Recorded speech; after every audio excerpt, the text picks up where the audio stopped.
Welcome to the Kentucky X-Files, Season 2, with your hosts Dennis Mays, Tyler Stewart, and Josh Gibbs. Don't forget to subscribe to us on YouTube, Spotify, or wherever you get your podcasts, so you never miss an episode. Now, on to our show.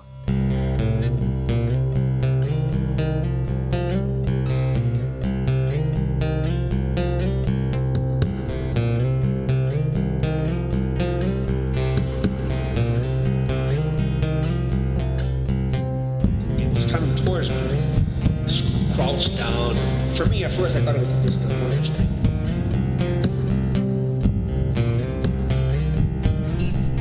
I thought it was a bigger.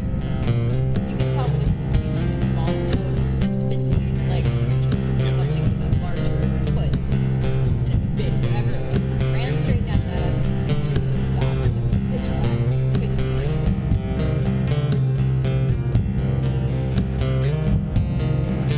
And most of these witnesses that come close to these things could have been killed.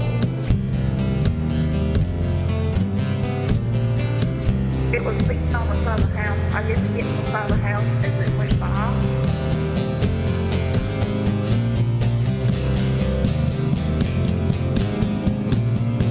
Now, when it stood up, that's when I knew it was a dog man.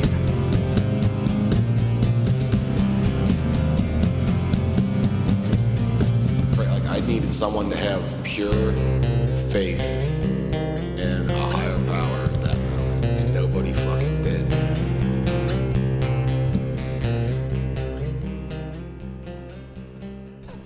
Welcome back, guys, to the Kentucky X-Files. Ooh. Okay, it didn't cut up that time. That's okay. So that's the key in pitch he needs to be in to keep it from noise filter. I guess when it peaks or something, that's when it cuts out. It's got to be a noise gate. It's it's like for teenage boys that play video games while they're on here, so you don't catch their voice cracking. Right, and so we don't have to. God, man, where was that shit when I was a kid? Blow our eardrums out when they hit those high pitched squeals, yelling your mom jokes and shit. You know how tough it was having a voice that cracked a lot, trying to sing for a metal band growing up.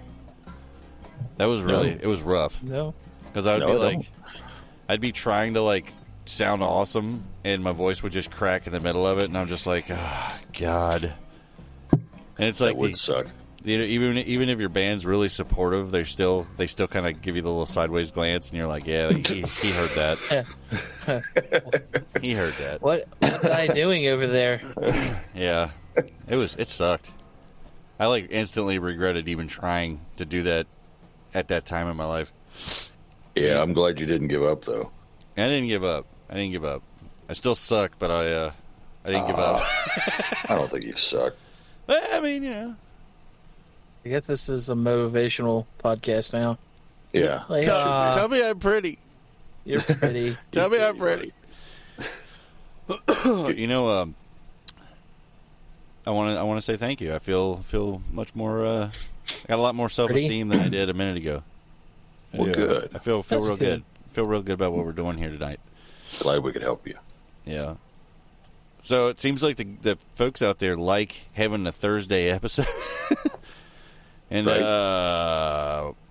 It's Wednesday night right now, guys. You're hearing this from last night. You guys like it, and we're terrible at scheduling. We're trying. You know how it is. You've heard it a million times. We got jobs and stuff, and we're busy. Doing stuff. And that's no excuse. Yeah, we should start smacking ourselves in the face. So, Tyler, you sent us a video from a YouTube channel you found. Yeah. And it had some interesting stuff on it. One was a Missouri school and an alleged UFO over the school, and all the kids react to it. They're screaming and crying. I guess they're not really crying, but they're definitely like, "What is that? It's a UFO." What the heck? I mean, we're all feeling pretty much the same about that one, though, right? I mean, can I just correct you a little bit? Yeah. They didn't react. They acted. Okay. Well, there you go. Yeah. Yeah. That makes sense. Yeah. I just don't know about that one. I don't think any of that was a reaction to anything they were trying to point out in the video. Yeah. You know, it was kind of, it was just fishy right from the start. Well, and you know, when I first saw it on an iPhone screen, I was like, it kind of looks like a searchlight in the sky, you know, but 3-inch screen, it's 4-inch screen or whatever. That's not a lot to look at. I'm sitting in the Rector Band studio right now and I've got my 60-inch monitor in front of me. Right. And that total BS. Right. I sent the screenshot over, and you can see the thing in the sky that is supposedly the UFO, with all the high school kids there in the foreground, and at least 2 or 3 of them are pointing into the sky. Yeah. But a solid 30 feet ahead of the object. That's why I think that they were acting more than reacting, because they're not pointing at what's up there. They're just pointing up. Yeah, and now that I'm going back and watching it again, you can see it. You can see it vividly that they're reacting before it even happens. So, yeah. I feel like that one's kind of I don't know. This is a nice try.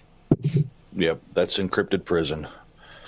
Yeah. So the other part of the video dives into an alleged UFO flying past. What is it? What's it called? The Dimorphous Asteroid next to the one that the DART mission was sent to, or something. Yeah, it was the smaller asteroid. It was assumed that there was a figure flying past the bigger asteroid. Yeah, I've been watching it. I've been kind of watching it, changing the speed of it and slowing it down and watching it. And there is a shadow, but if you look at the light, you can see the 2 asteroids, right? You can see them, which means that there's light on them, right? You can kind of see that there's a dark side of them away from the light. Yeah. And all I keep thinking is this crazy fast little shadow, maybe it's being made by a crazy fast little probe. The probe that's flying towards the asteroid. And we're not taking that into account too, is that these are the only 2 floating debris out there. Like, there could be smaller rocks. There could be asteroids, all kinds of stuff. Yeah, that just float by. The other thing I keep thinking is that I said it before. This thing's traveling at like 14,000 something miles per hour. Mm-hmm. Even a little bit of like aliasing in the camera, I think, is acceptable. I can't get behind the idea of a UFO just hanging out right there in this like completely random spot. You would think what's that the point? if they're flying around in space like that, you would think that hey man, don't go too close to that little those human probe things that we don't want to get caught on the camera, man. It's like, I guess I would say I feel like the aliens would say that like our probes and satellites are like paparazzi. They try to stay away from them. Right. So I can tell you exactly, basically second 2, second 3 of the video, and if I can catch it, if I'm quick enough on the draw here. I've got it slowed all the way down, and it's still hard to catch. I think it's second 4. Nope, it's it's in between second 4 and 5. The little thing travels all the way across an asteroid that's like, I don't even know how big that is, but I feel like it's going to be a good size. And it pops up on the smaller asteroid at second 5. Which I don't even think the original video even made mention of that. Mm. So I don't know. To me, it just seems like it's something in the camera that's just reacting to the light. You know what I mean? I'll be honest with you. I'm watching the video that you sent into the Discord, and I'm not seeing this at all. Yeah, it's like a little speck. It's real easy to not notice it, if I'm being honest. Like Right. I never noticed it, and I actually watched this mission. I watched this happen live, and I never noticed anything. I'm kind of a nerd out there, folks, so I can't help it. Can you screenshot it and send it to the Discord so I can see it? 'Cause I'm watching this and I'm not seeing this. Yeah.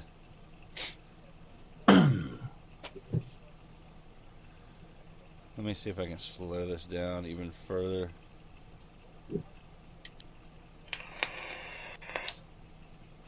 That's a handy little device. You got the YouTube speed control. Yeah.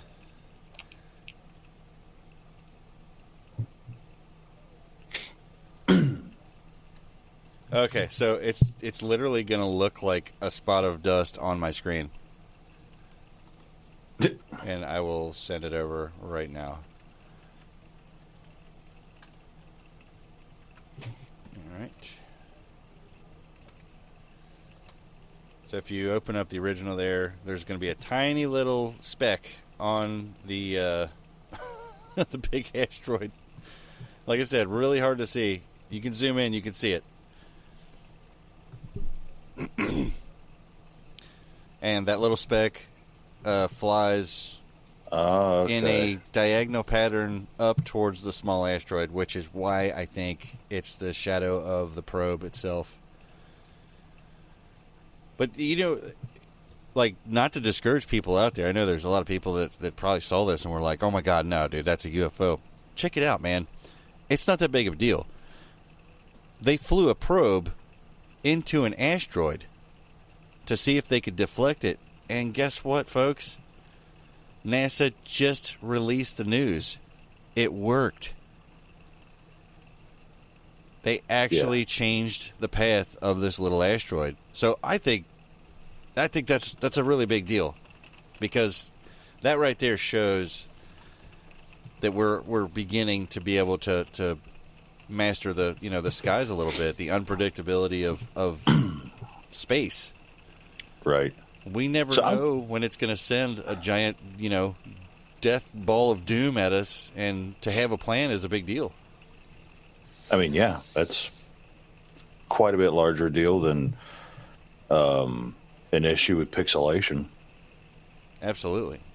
Yeah, I can see what it is now. Like you said, it was near impossible to unless it's being pointed out. Once you see it, then it's like, okay, there it is, and you'll see it. It goes in a little weird pattern all the way towards the little asteroid, and then it pops up on it right at the last second. I think it's camera. I think it is too. I feel like it's camera, shadow, something. I think it's the camera itself, because if you look at the video, everything is devoid of light except for the two surfaces of these little asteroids. Yeah. Or they could be large asteroids. Who knows? To me, it looks like maybe camera malfunction or something. Yeah, because it looks like it's not a smooth, straight path either. Because it looks like it comes across the big asteroid and it kind of like jumps up. Yeah, and then it reappears again in a little blip, and they're both occurring in the brightest parts. That's kind of the asteroids. Where I was headed to with it. It just seems like it's some kind of light refraction happening. It's like a white balance issue. Yeah. Because I'm sure when they put the camera on this thing that's going to go smack into a asteroid, if you pause it at second 33 of the video, it's amazing to see the up close of the asteroid. I think that was so cool. That was one of the things that I was really excited about watching it live was, I mean, obviously the camera cuts off, but it was so cool to see like the detail of the asteroid, like all the way up until the very end, Right. I mean, it's phenomenal. It's just amazing. Probably right after it hit, though, like a little alien like turned the rock over and was like, damn it, what the hell, man? Now they're shooting probes at me? Right. But you notice how pixelated even at second 33 it is, right? Yeah, it's really pixelated. Yeah. I mean, it's fantastic, don't get me wrong. But I'm guessing they probably didn't put the greatest camera we have on something they're just going to slam into an asteroid. I'm just saying, okay, I just looked this up because I was curious. Hold on, what physical? Yeah. Okay. Apparently, to build that spacecraft, it was $325 million. Yeah. And we just spitwatched it. Yeah, we just like. And I love the video of people at NASA when they's like, "Woo, yeah." It's like, dude, that's like taking your prized possession, like dude, show car, and just running it off a cliff. We are watching footage of the most expensive cue ball in human history. Right. Somewhere on the other end of the universe, that asteroid is going to go into a black hole, and that's going to be the game. So, okay. Now, let me play devil's advocate on this one. All right. What if we just sent that other asteroid careening to another solar system and into a planet that has life? See, and we just started an interstellar war. Right. So, hey guys, do you want to see some aliens? We just started a war. Well, considering that the asteroid itself was already moving at a particularly high speed, right? DART had to get to 14,000 miles an hour to catch up to it. Right. Mm-hmm. So all we did was change the direction of its orbit a little bit, right? So I think, the possibility that eventually it orbits its way right into somebody's neighborhood, that sucks. But I think our luck as human beings is bad enough that all we probably did was change its orbit enough to hit Earth one day. Yeah, right. Because even though DART hit it with quite a lot of kinetic energy, that asteroid is still being governed by many, many gigantic gravity makers in our solar system. So it's like it might move for a little bit, but eventually I think the sun's going to just grab it up again and just hold it where it's at. Another thing I was going to ask too, it is still the basis on the whole price. Do we feel like, I kind of want to ask the listeners too, is do you feel $325 million is worth figuring out that we could actually potentially change a asteroid's trajectory? Can I give my opinion on it? Yeah. I wanted your guys' opinion, and I would like to hear what the listeners think about it too. I'm going to go ahead and say that any amount of money was worth it. Not just for the cool factor of like, hey, dude, we just literally shot, the most expensive bullet. Yeah, like literally, like this thing, just knocked an asteroid out of orbit.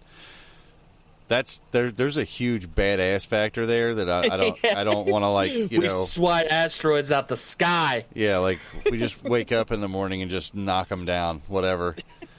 But the idea is like $200 and something million. That's great, but it's also that's made up. That's something we invented. Money, value, right? We invented that. It's made up. It's a myth. But another thing, life is real. And if there's some people that don't believe that there is any more life out there, that we might be on the tail end of it, right? And if that's true, then life really is special. So any amount of money you spend to try to save a planet full of species, not just humans. Yeah. I mean, there's, trillions of species that we're protecting by doing this, not just ourselves. So and I think it's worth it, personally. And again, like you're going down, like talking about that, I get the whole purpose of to give the idea, to make sure that we have a plan in case of because it would suck. Yeah. If a meteor did come that we're like, okay, it's on collision course. This is a global killer. and we don't have any ideas whatsoever. At least we're trying to figure out some ideas. Yeah. And I've actually wanted to bring this up in the show because this is something that I've always asked myself. There's all these like world-ending movies out there. I wonder any of the a lot of them are possible, like especially Armageddon and stuff of that nature. Yeah. But I wonder if we do have any of these like plans in the books, like to think like if okay, let's go with core because that's a hard one to freaking figure out. Right. How do you think we could jumpstart our planet to make the core to start spinning again? I personally, do you think don't if think there's it's no even possible? You don't think it would be even possible? Not with technology. No, I don't think so. I mean, you're talking about a system that was kick-started by the birth of a son. You know what I mean? Like that's quite a bit of catch up, to try to make something that can produce that kind of energy. And eventually the core of the Earth will stop spinning. You know what I mean? Yeah. Think it only takes a 60-mile wide asteroid to completely wipe out Earth, like utterly, right? Only 60 miles? 60 miles wide. That's all it takes. Isn't that like the size of Rhode Island? Yeah, it's not much, right? That little asteroid that they just cue balled. Yeah. It's 780 meters. Can you use that like in Wales?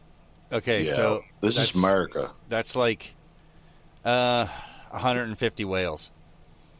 Damn, that's big. Right, it's pretty big. Sorry.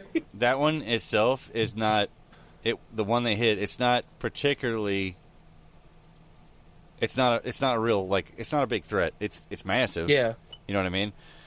I can give you a scale chart if you want to see it. Yeah. But yeah, the scary thing is like if no one really knows this, there's meteors that hit the Earth all the time.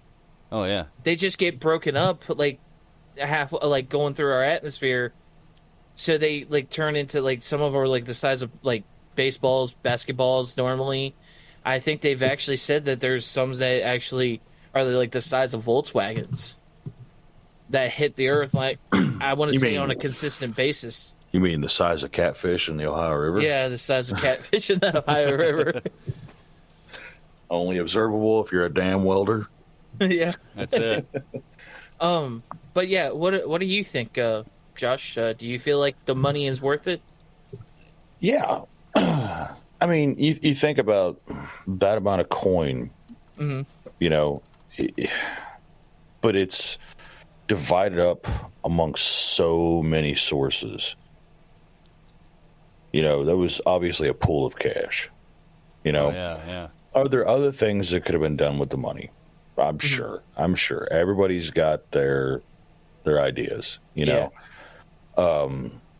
But if in the event, we have an issue like this again, because it wouldn't be the first time a large asteroid has, hit Earth. Yeah, it's probably a good idea to have an idea of what to do in that case and not be scrambling at the last second. That's exactly. Yeah.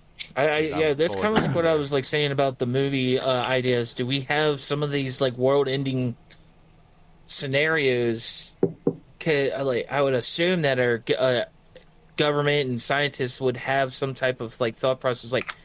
What are the most likely things to happen to us in an extinction event, and what could we actually prevent? Right, and it's not like all this money was spent in one place, Yeah. So you've got that huge lump of sum that is being divided between many industries, several money companies. For people, yeah. Yeah, it was probably pretty decent for our economy. I don't see it any different as whenever America has a shit show of an economy going on, the government will start construction projects. Yeah. Because it does benefit some people, Right. Everybody that was on that team that worked on that was making an income, Yeah. Yeah. You know, this is ongoing too, by the way. The Right. DART mission is ongoing, so it's going to keep going for quite a long time, from what I understand. right. But yeah, NASA and plus NASA's like a private like organization. It's not government.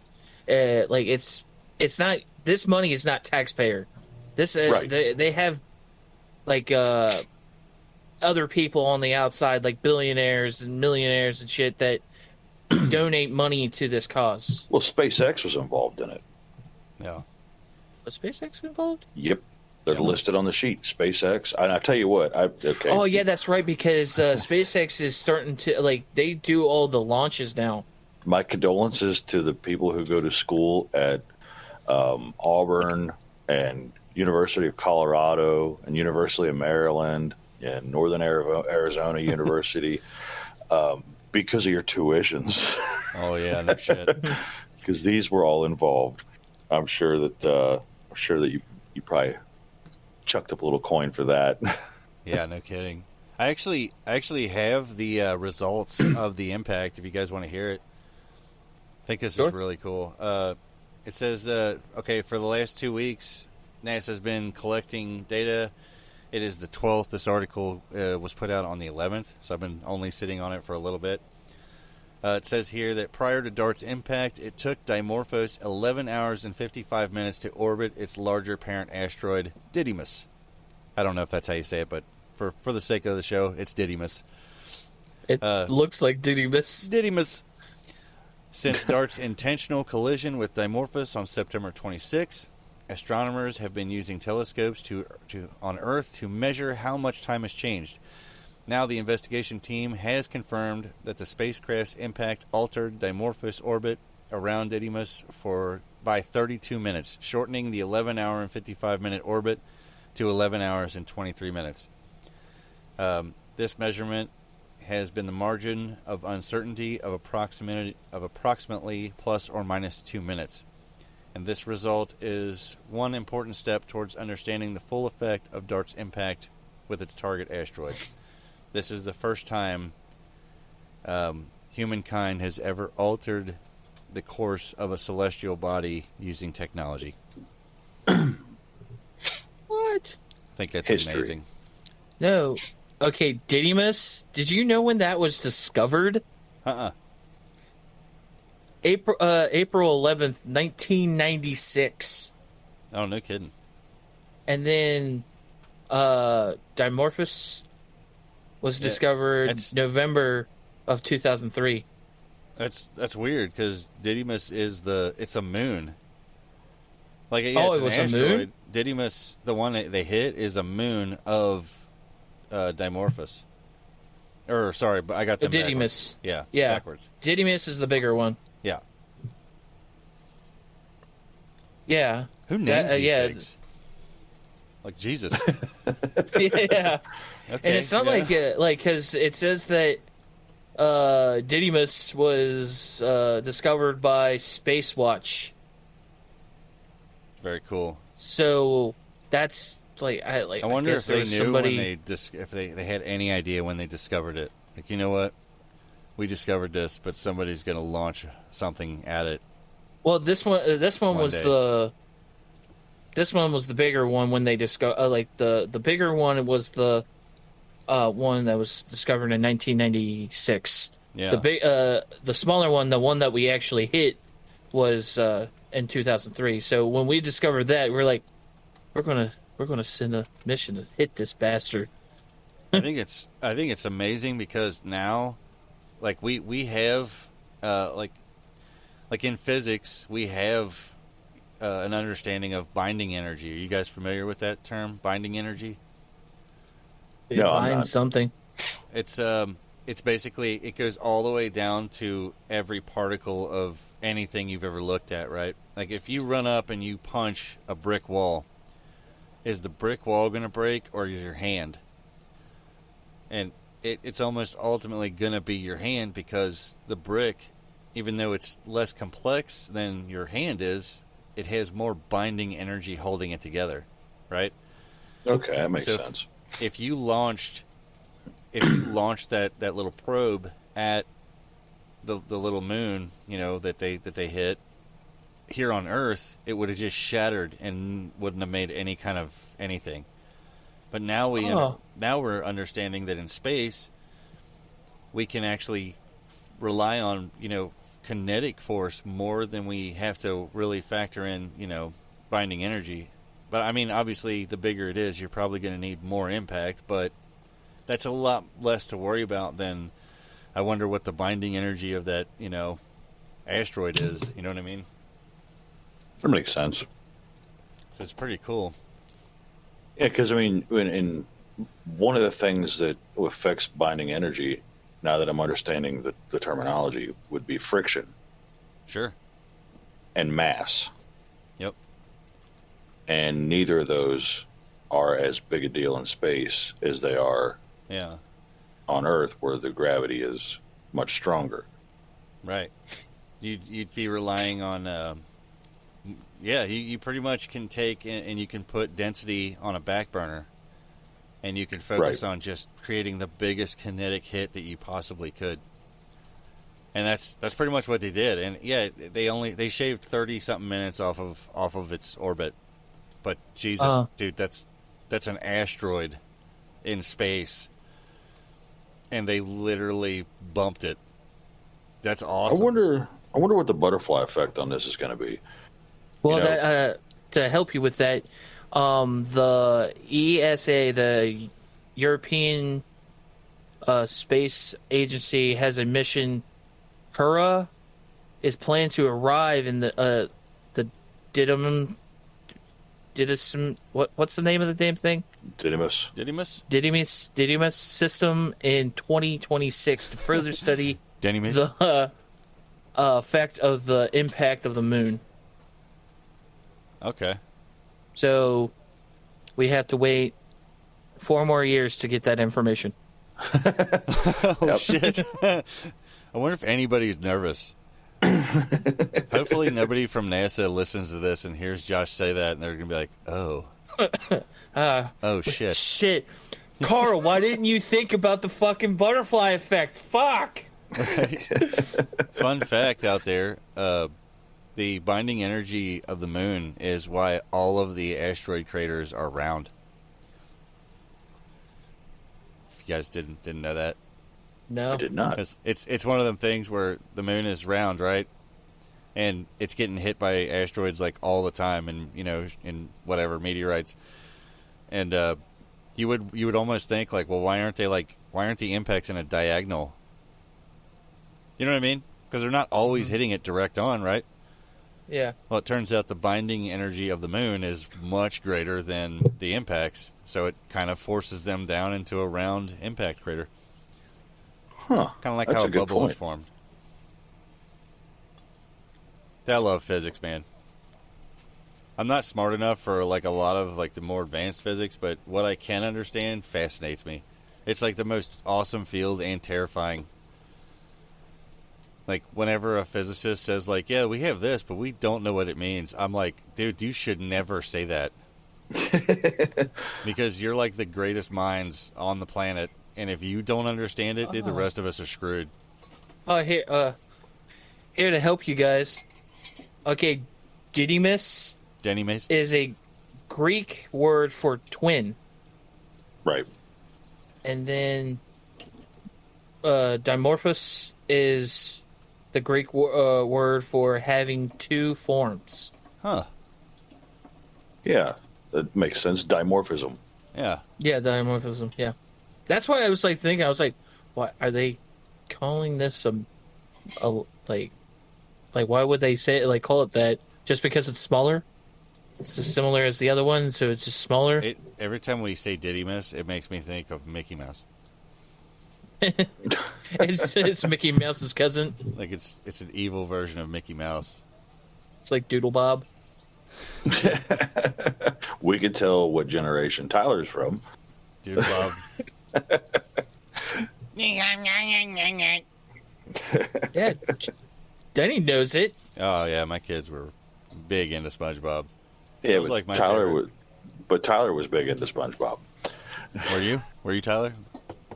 I could say yeah, like because it was Shit, man, that freaking No shame. that started in the 2000s, early 2000s. Hey, no shame. I liked it. Right? It was like the best one. There was one though. I just had a conversation with a guy the other day that when my daughter was little, she liked Max and Ruby, and I literally wanted to like stab myself in the eyes. Like I could not stand to watch that. I don't even know what Like, Max and I would Ruby is. almost go outside and climb. Like we had a little satellite dish at the time, right? I would almost be willing to climb up the side of the house and like rip it off of the house. That's how bad I didn't like it. Oh, it's terrible. Yeah. SpongeBob was full of like adult references that kids didn't get. That did make it good. Oh yeah, it's fantastic, and still going too. Yeah. Freaking awesome. I found this. As I was making my journey down the NASA rabbit hole, I found a what is it? A CNN article with Bill Nelson. He used to be a senator in Florida, and he's the sorry, I'm getting tongue-tied here. Space flight veteran. That I guess NASA is legit cracking down, and they want to get serious about the UFO thing. Yep. They are. It's the UAPs. Yeah. But to be released, it's not. They're not looking for space aliens, and they're reiterating that over and over and over again. But I feel like that's a little bit of a he doth protest too much. Right. Like, you know what I mean? You can't tell me that there ain't one person in NASA going, God, we got to find life. Oh yeah. You know? Yeah. What was it? Something recently was discovered on Venus. Oh God, I just read about this and I'm totally drawing a blank. It's a particle, right? And I cannot remember the name of the particle for the life of me. But the only other place that we find that particle here on Earth is in microorganisms.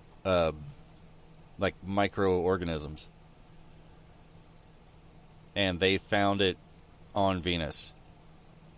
Yeah, I think you told us about that. I think that's amazing.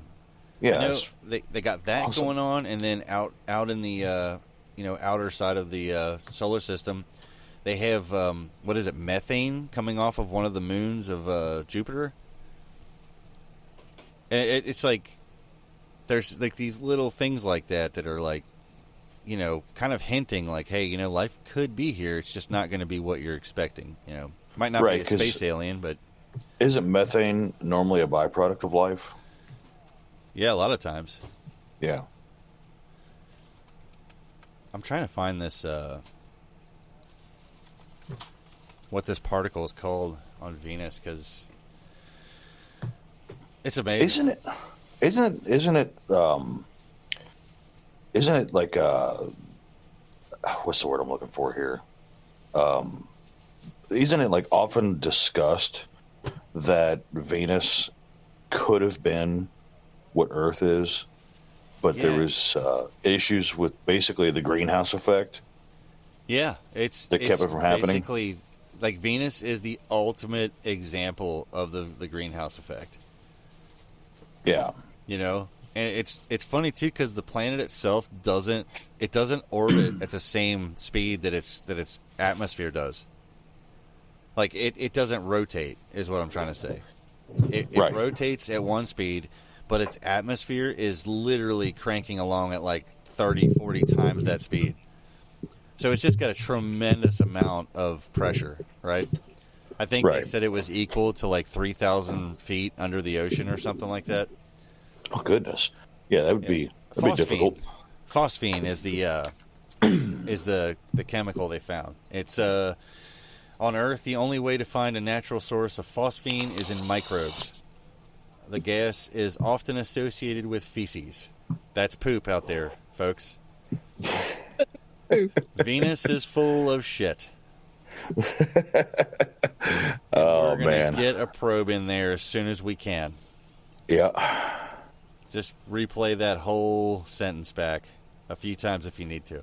What's Mars made of then? Mars is a big old chunk of shit. I mean, it's literally like, I hate to say it because there's a lot of of hype around Mars, just because we wouldn't like insta die if we set up a little camp there. You know what I mean? Like if we could actually get, like a settlement going. You know what I mean? And like some kind of like dome or something. Like it would actually work because the gravity's similar. The days are real similar. I think a sol is only like 1 hour shorter than a day on Earth.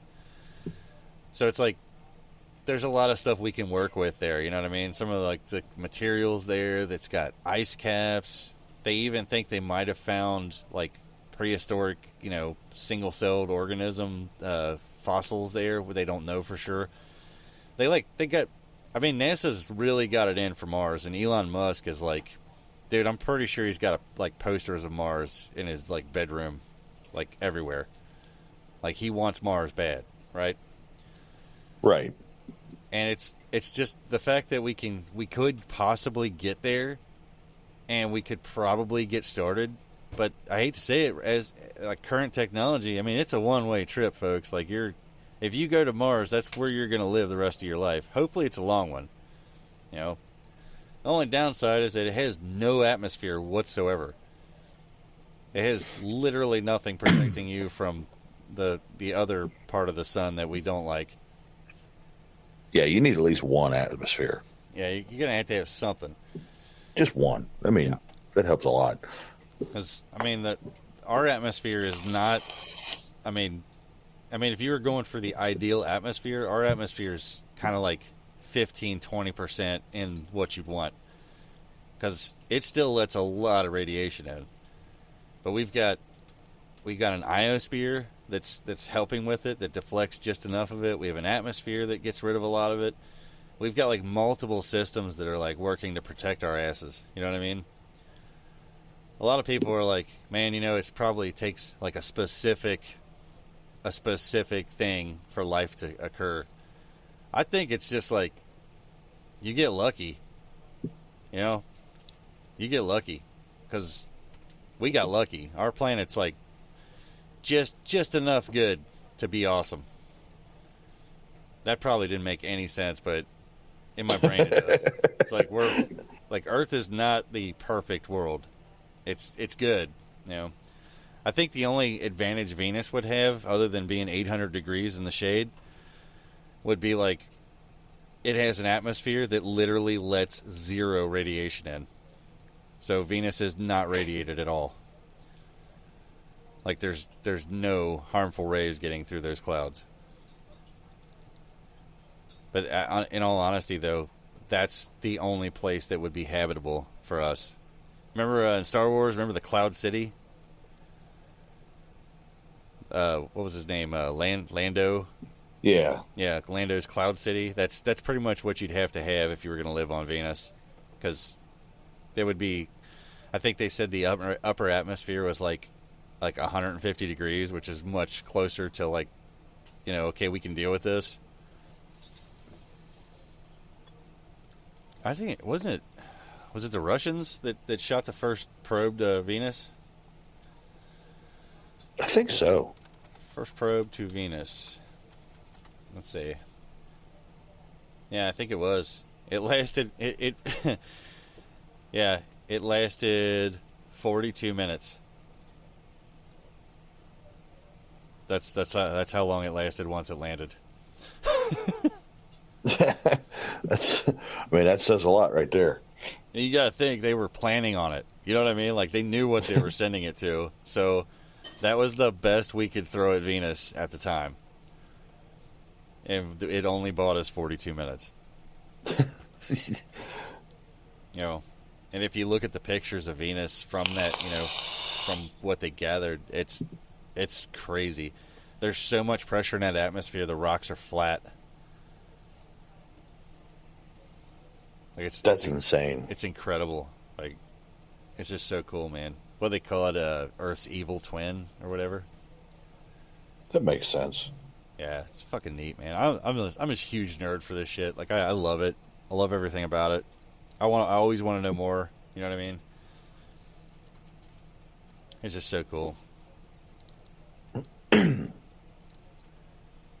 Yeah, the shit going on out there that, you know, we can only hear about and we can see a little bit of. It's pretty wild. Absolutely. It makes you feel so small. Oh, yeah.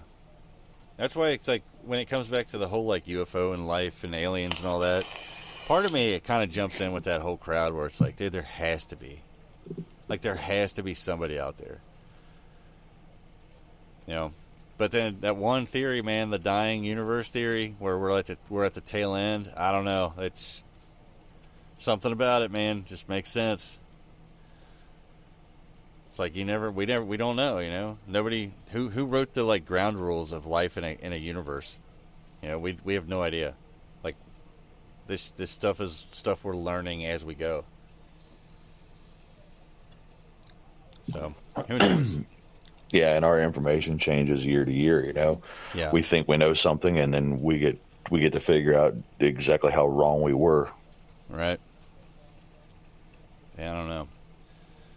What do you get, listeners out there? What do you think? I'd love to hear. I like to hear some of their opinions on this. I'd like to get some emails in. We need to get some emails going, guys. Send some emails. Give us your opinions. I want to read them on the next show. Yeah, that'd be awesome. Like, what do they think about, like, what the state of our world is? I want to know. I want to know anything, any thought that popped up during this. I want to hear it. You know what I mean? Yeah. This campfire. We need to gather around. Start spelling it. Mm-hmm. Let me hear it. Spill the beans. Spill the beans. But we are coming up on a pretty decent little chunk here, fellas. If you want to let these guys go, that's good to me. Yeah. Unless you guys had more to add to it, you know me, I'm into it. I'll devour it. I love it. I think we should let them get on with their day. Yep. Mm-hmm. You guys out there, be good to each other. See you Monday. I love you. I love all of you. See you guys.